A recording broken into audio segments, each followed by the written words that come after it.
Ciao a tutti, nel video di oggi vi mostriamo come fare un bellissimo design leopardato. Oggi non vi mostriamo nel dettaglio come preparare le unghie. Per vedere questo passaggio clicca sul video qua sopra.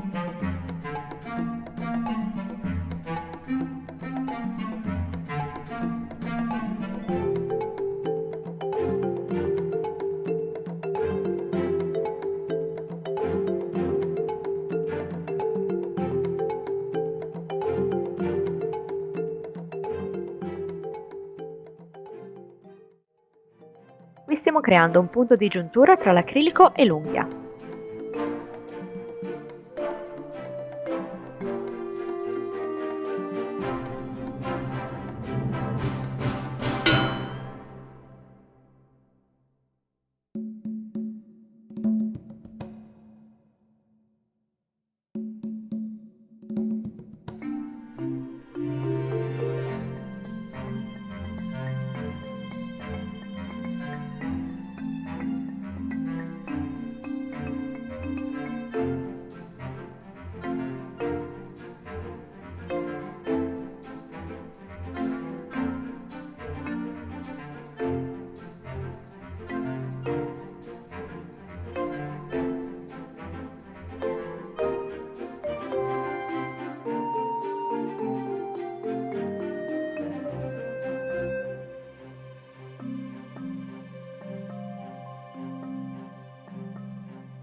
Quando fate questo lavoro dovete assicurarvi che tutte le macchie vadano nella stessa direzione.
Creare dei puntini tra le macchie renderà il tutto un pochino più naturale.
Prima di posizionare la pinza dobbiamo sempre andare a testare prima con le dita se il prodotto è pronto per essere pinzato, altrimenti se non lo dovesse essere, nel momento in cui applichiamo la pinza il prodotto potrebbe collassare.